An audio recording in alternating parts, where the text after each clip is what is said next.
Bismillah wa salatu wa salam ala Rasulillah. Welcome to this special session of the Muslimah Writers Journey Summit. We are talking to a very, very, very special author today, mashallah. Some of you may have heard of her, some of you may not, but that is the beauty of summits like this, because you actually get to find some phenomenal people and learn about the amazing work that they're doing, mashallah. Now, I can say that I did know this sister, alhamdulillah, because I had a bit of a heads up. She is a children's book author, an award-winning children's book author at that, a prolific children's book author, published by mainstream publishers in Canada. And mashallah, when you click on the links and you go to see her work, you will be thinking to yourself, how come I never heard of this sister, mashallah? She is, one of the people that I really admire in our space. She's definitely one of the pioneers in diverse children's literature in Canada and probably just in the world in general. Mashallah, tabarakallah. And it is so wonderful for me to welcome Sister Rukhsana Khan to our stage. Sister, assalamu alaikum wa rahmatullahi wa barakatuh. Wa alaikum salam wa rahmatullahi wa barakatuh. And the feeling is mutual. I feel like we're both doing the same kind of work from the other side of the pond. Okay, should I just jump right in? Well, let me tell everybody why you're here, because I love what you are going to be talking to us about today. Yes, she could have spoken about children's books and she could have talked about diverse literature, but no, mashallah, Sister Rukhsana is going to be telling us today about how to actually earn a living as an author. You know that thing that nobody wants to talk about, that money, the moolah. She gonna talking about that now. So she's got 9 ways for you to make money as an author, mashallah, as a Muslim author. So bismillah, Sister Rukhsana, take it away. Okay, great. Well, I've been at this now for 20 years, and a lot of people have called me a pioneer, and alhamdulillah, I will take it. Basically, for 20 years, I've survived as a children's author, and actually to the point where I'm making a pretty good living at it. And what I wanted to do was give you some tips, you the viewer who is interested in writing as a career. I wanted to give you some tips on how to make it as an author. The first thing, they always say, don't quit your day job. For me, my day job was babysitting. Okay, I was raising my own 4 children. No, I think it was 3 at the time. It became 4. And while I was raising my children, I was doing daycare in my home just to make a little bit of money to help make the ends meet. Now, what you have to do, have your day job, but while you're doing your day job, and it helps if your day job is not too brain intensive. Like taking care of children is like physical work, like a lot of changing diapers and all that kind of stuff. But in terms of my mental acuity, I was able to still do a lot of my plotting and thinking while I was taking care of the children. And then when I put the kids down for their naps or the other ones went to school in the afternoons, that's when I had about 2 hours of focused writing time. Now, why I say to keep your day job is because if you really want to be an author, you need to develop discipline. It's not easy. Writing is work. So if you can write while you have a day job, if you have that passion to keep going while you have other responsibilities to tend to, that develops the kind of discipline you're going to need in the long run. Mm-hmm. So keep your day job while you dream of getting published. Now, the second thing is get published, and that means like you've got to accumulate publishing credits. Publishing credits are like magazine articles.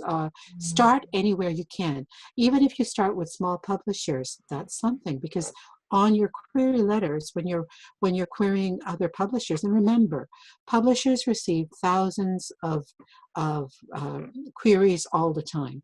So you need to rise above the others and show the person on the other side of the desk that you are a serious writer and that you have something new and original to offer. And you can do that with publishing credits. That when I started, I actually started trying to write for magazines, and I was woefully inept. I am not really much of a magazine author, but that came over time. So start by writing articles, submitting, and you will be rejected. Remember that rejection is part of the process. And in fact, without rejection, you have no incentive to keep going and to keep getting better. Rejection basically weeds out the people who are not that serious. So take it seriously and get some publishing credits.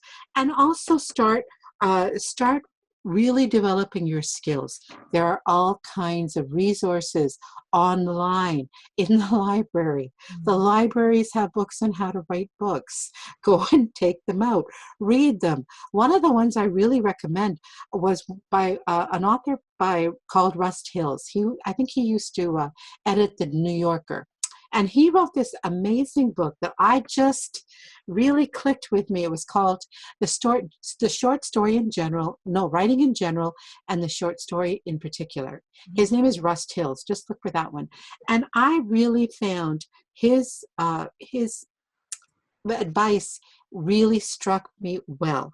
And I applied a lot of what I learned. He talked about zooming in, zooming out, in terms of looking at your story as if you were like a film director. And that actually comes in even better later on, because more and more literature is imitating cinematography.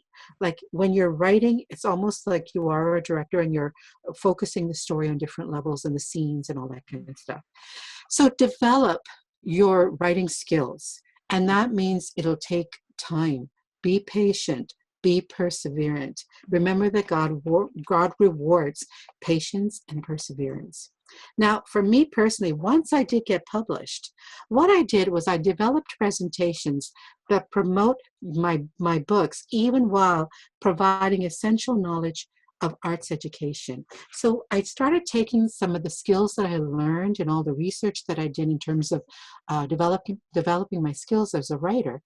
I packaged them into a presentation, and because I'm Muslim and there are a lot of Muslims Muslims and kids in the schools often have a mandate to represent the diversity of their community that they serve. So because of that, they would invite me as an author and an artist, but also as a storyteller. That's another thing I did. I became a storyteller. So what I did was I took my books, because I wanted to keep them in print, and I developed presentations about the creative process behind them. I have a whole hour presentation that I do on my book, The Roses in My Carpets, that involves the creative process, social justice issues, a lot of curriculum applications, because that makes your presentation so valuable that, hey, when the teachers book you, they realize that, hey, we're actually not just exposing our children to an award-winning author, we're actually providing essential curriculum applications that we need to cover during the year that are hard for us to cover in any other way. So that's what I was able to do. And that presentation, I mean, I would pay to watch that presentation because it includes a whole visual tour of the Afghan refugee the refugee camp that I visited. That was the inspiration of the show. I mean, inspiration of the book. So when I make a presentation, it's like a show, and it's entertaining. It's actually really interesting, and the kids will be engaged. I mean, when I came to England, I did that presentation in English schools as well, and the reaction from everywhere I go in terms of that presentation is universal. It's fascinating. Okay, so try to be fascinating in your presentations. And what will happen is you will develop word of mouth, and teachers will constantly come back to you. They'll tell others, and you will be known as a good presenter, because face it, a lot of the times children's literature and children's authors need to also be good presenters. We have to kind of wear two hats. Now, so market your skills. That's number 4, is market your skills. You schools, like I said, also not just presentations, schools will also pay for workshops. Workshops, they actually find even more useful because you're trying to impart some of your skills, the skills on how you became an author and what you know of story construction, because this is actually part of the curriculum. They're trying to teach children to be savvy when they're reading, to be able to distinguish the parts of the story, how the author is using the story arc to impart their themes, their messages, the things that they're trying to get you to think of. It's a form of education. So market your skills. So in doing that, what you can do is you can approach different booking agencies. Like I have a booking agency here in Toronto. They put me into the schools. And I mean, at the beginning, I was doing like 100 schools a year, which sounds like a lot, but it's about 10 per month. Things will ebb and flow as time goes by, but you will become known as a skillful workshop leader. So that's another stream of income. And it's another way of paying your bills while you're waiting for your royalties. Because when you keep publishing books, you're going to get royalties. At the beginning, usually the royalties are larger. Over the years, they usually diminish. But it depends. I mean, my book, Big Red Lollipop, the subsidiary rights and other rights and stuff have been pretty substantial. I've made a lot of money from that book, alhamdulillah. So, you know, you can get like a good bestseller like that, and that can help you. But that's only one stream of income. Okay. Now, number 5, create a website. A website is so important. It's basically your resume up on the internet. And it's a way that people can find you and hire you. And when you're creating your website, make sure you tag as many appropriate tags as possible, like under Muslim, under children's author, literature, under whatever your books are about. Make sure that the tags are all there so people, when they're searching, they can find you. Okay. Now, number 6, as your profile grows, apply for grants that can pay for your living expenses as you write. Because the thing is that you have to continue to keep writing. You can't just rely on a body of work and then just say, okay, I've written how many books? Well, with me right now, I've written about 13. And I think, okay, that's enough. Personally, it's not satisfying for myself. I wanted to keep developing myself, and I have so many things I want to say, and so many ideas I want to explore with the writing. So, and there will be times, fallow times, where you're frustrated, you're getting lots of rejections and stuff like that. But in those times, you have to keep persevering, and you have to keep developing your skills. Find the right way to tell the story that you want to tell. It's not what you say, it's how you say it. Because if you have something important you want to convey, you have to find the right angle. And that's sometimes very difficult, especially because we're coming from marginalized communities. And we have the mainstream way of thinking, but we also have our own cultural way of thinking and our own religious way of thinking that is a completely different cultural paradigm. So to mesh the two, it often takes more effort. It's not as easy as if we were just writing from a mainstream perspective. So get some grants. And the thing is, I mean, I've been able to get a number of grants, like here in Canada, the Canadian Arts Council, you apply to the grants.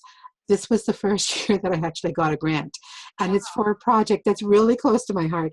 And this project has allowed me to really focus and not seek more presentations and more work to fund my writing activity. I've been able to actually focus on the projects that I want to fund, I want to write, because of the grants.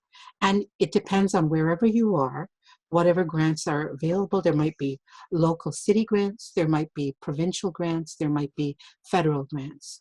Okay, for me personally, there's all 3.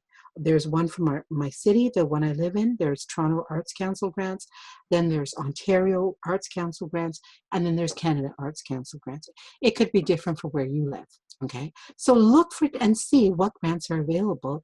Apply. Nothing ventured, nothing gained. Okay, it might take a bit of time to figure out how to apply, but you will get better with time as you go along. And the thing is, a lot of these grant authorities, these granting organizations are also looking for diversity. So, they will be looking for we've got a lot of allies out there who realize the kind of difficulties we're going through as a community. So use those allies, get the grants, and get the money that'll help you continue. Now, number Can seven. I just ask a niggly question, inshallah? Sure. This is Sister Rukhsana, this actually is gold. You know, nobody in the comment has spoken about this, mashallah, so it's definitely going to be setting off some ideas in people's heads. I just want to ask a question about the grants. Do you apply for a grant with a story idea?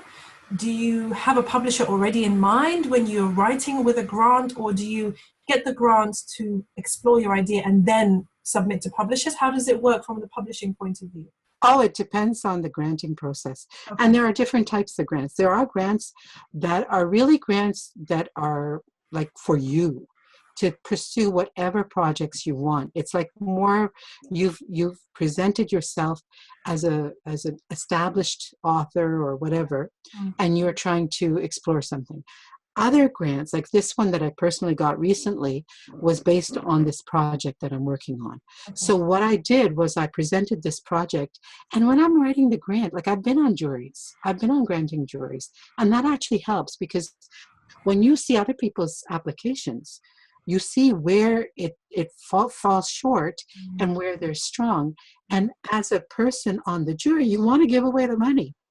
But you need to make sure that you give it away to the person whose project you believe in. So when you're giving the information about your project, it's okay. Be enthusiastic. Be passionate about what you're trying to convey. Try to let that come through in how you write about your subject matter. You know, be honest. Like I mean, with this one, it's a historical novel, and the person I'm writing about, I consider him fascinating. Oh, he's so interesting. And the story behind him is like, whoa, it's got to be told. So what I did was I put some of that enthusiasm into my grant proposal, and lo and behold, I got it. So, and I've received grants for, in the past, I've received grants, but never one for actual a project. And I think this time, what I did was I just let loose and I was as passionate as I really felt. Yeah. I didn't rein myself in and try to be too professional and everything. Right. I just showed it the way it was. But because also I've developed a list of publications, they can tell that I'm a serious author, that I'm not just trying to get the money. I really want to do this project. They could tell. So, and because I had that track record, they took me more seriously. So it's all about developing credibility. Make sure you guard your reputation. You know, make sure that whatever you put out there is the very best. You know, that's what you've got to do. I mean, that's how you survive. I mean, there were other authors I met that were better writers than me, but they didn't last. They didn't have the perseverance. They didn't keep going in the face of all kinds of rejection. And that's why I've been around for 20 years. And I'm still getting rejected. There are still frustrations. I was ask you about that, actually. I was going to say, like, do you still... Oh my gosh, yes. I haven't had a book published for about 4 years. And not because I haven't been writing, but because because the stuff that I'm writing, the publishing industry has gotten even harder in some ways. And the thing is that if you've got a track record now in the publishing industry, there's more of a risk for some publishers to publish you than if you're brand new, because they say, oh, well, she's a middleist author, she's not ever going to get bigger than that, which is nonsense. Okay, so what you have to do is sometimes you have to produce something so fabulous, inshallah, that they're going to take you seriously once again. And I mean, the stuff that I've been working on, I believe in it, but it hasn't gotten the right angle. You know what I talked about, angles? Yeah. Like maybe there's something going on within my own growth and my own skills and the development of my own skills. But for whatever reason, yeah, I'm in the process of a bunch of frustration. But look at that frustration as a learning opportunity. It means that what I'm doing right now isn't working. But when you keep at it, and you make dua, you ask Allah for help, and you think, okay, yes, but I've got a really good story I want to tell. I just have to figure out how to package it. You know, it's about packaging it. It's about angles. So you have to just keep going. You can't give up.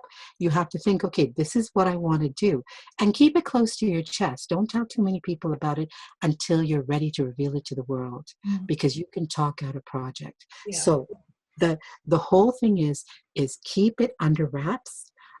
We still help other people. Of course, I help other people. In fact, two of the people I've been mentoring have gone on to amazing success, alhamdulillah. And alhamdulillah, I'm proud of them. These are two friends of mine for years that I've been mentoring. And both of them, I mean, one of them came to the UK and she was at this big Muslim Writers Conference and stuff like that. And yeah, like they've both done really, really well. So don't get jealous of their success. It's about supporting each other. And for me, it was always about writing stories that would humanize us as Muslims. Yeah. And the fact that other people are doing it as well is a good thing. It's not taking anything away from me. Alhamdulillah, it's not taking anything away from me. It's supporting all of because we need more stories to be told. It can't be one person doing all the telling. Than we did when you started or when I started. To be honest, we need it even more today than Oh yeah, we do. We absolutely do. But it's funny because there seems to be a big boom in Muslim publishing. Alhamdulillah, that's really good. That's really good. Yes, and competition is good. It makes you work harder too, okay? So all of this stuff, alhamdulillah, it's good. So what you do is you keep at it and make sure that you develop your skills. Now, number 8, develop your business.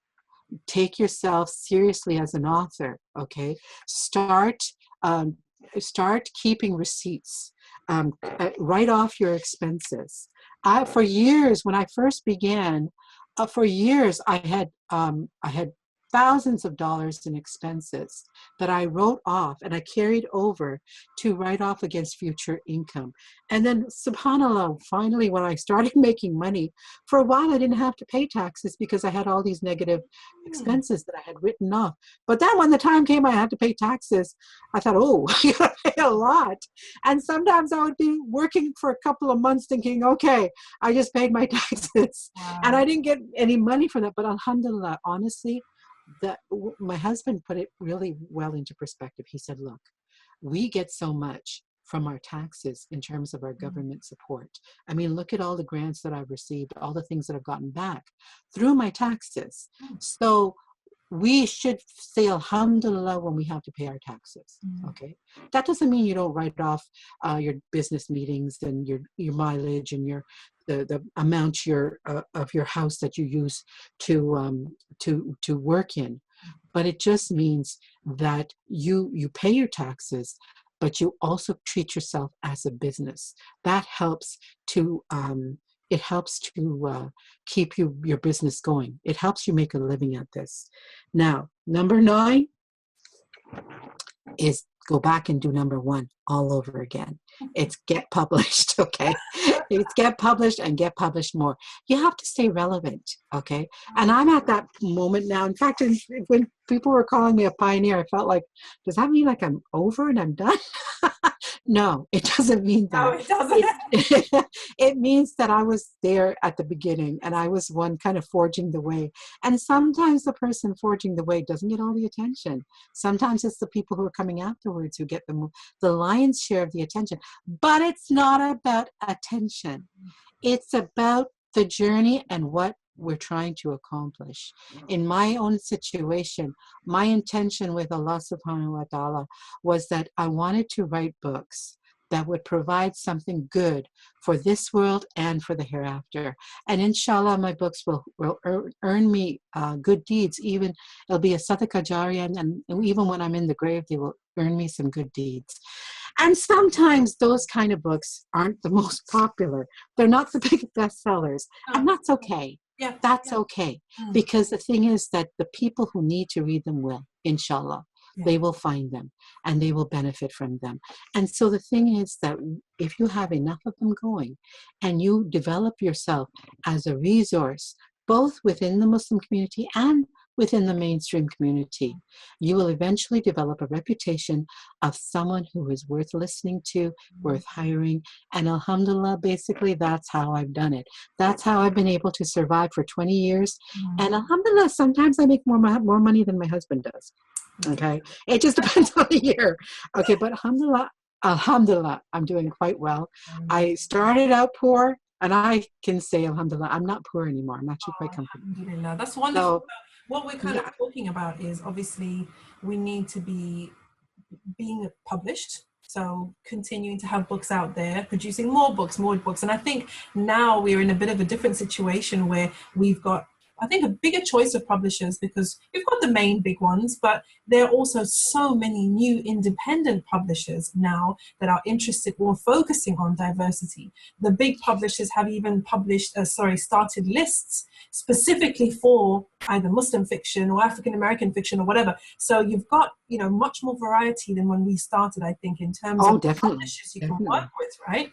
But then also, if you are doing what you're telling us to do, which is to establish ourselves as an authority, as a source of value, of learning, of training, of passing something on. So we're doing workshops, we're doing school visits, we're doing courses, we're doing training, we're doing webinars, or whatever the case may be. We are then building a platform so that if we actually decide, and I'm just going to throw this in there, if we build a platform to a certain stage, we could even decide to self-publish.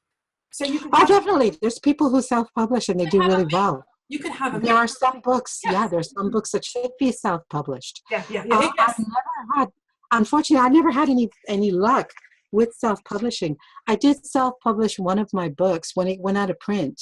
I self-published it as an ebook. I just got a statement, and I don't think it sold anything. But this is my point about the platform, though, because publishing a book on Amazon without a platform, for me, and if you listen to my talks earlier on in the summit, you'll know that I just don't believe in that at all. But if you are doing what we're saying, which is phase one, pushing the creative side, so continuing to produce and to submit and inshallah get published, and then phase two, building the platform both in real time and online, serving, giving value, spreading your message. Once you've got that platform and you've basically got a tribe and you've got an audience and you have a readership, you can actually have books published with mainstream publishers, a couple with independents, and some that you've done on your own because you know what your audience wants. And you're like, I can give my audience what they want. I don't need a gatekeeper for this. I know what they need. I know what we've been talking about, and I know the story in my head right now. And I'm just going to put it out independently because I can, because I have a platform. But if you don't have a platform, then you need to work on that side. I've never been that good at platforms. I have like a Twitter following. I have what else? My YouTube channel. I have a bunch of things. But I've never been good at reaching out and developing that following. I just figure, hey, if you want to subscribe, you're going to subscribe. And I think we're going to be putting the links down below definitely below this video to all of those, because definitely we are going to like, comment, and subscribe, because that's what you have to do. Because why Absolutely. But also at the same time, like when you write your way up, that's what, like when you start with small publishers, which is what I did. I started with small Canadian publishers. You write your way up, keep pushing your skills. Eventually you'll write yourself up to the next level, which is basically what I did. And I'm at the point now where, for subhanAllah, my novel Wanting More has been published in like about 7 or 8 different countries. And I was recently at the International Research Children's Literature, whatever. It was a big international conference in Toronto where they invited me to speak. And I met people, like these are graduate students, graduate literature students from all over the world who had written dissertations on that novel of mine. So people were studying my work, they're looking at it, and it gave me such a feeling of, I felt like, wow, people are actually taking my work very, very seriously. And even I've heard of them looking at that book in particular to see how I included back material, like backstory. And I did it in a very, alhamdulillah, I did it in a very effective manner. So they look at that, they look at Big Red Lollipop, they look at some of my other books, and they start to examine them. dissect them, all kinds of stuff. That So is, you become, you become an authority that on. is like one of the biggest compliments when you have either a university class or even an A-level class actually choosing your book to study, you know? And Absolutely, they go and it through it line happens. by line, and then, you know, they're pulling, I remember my book, Far From Home, my cousin. I love that book, by the way.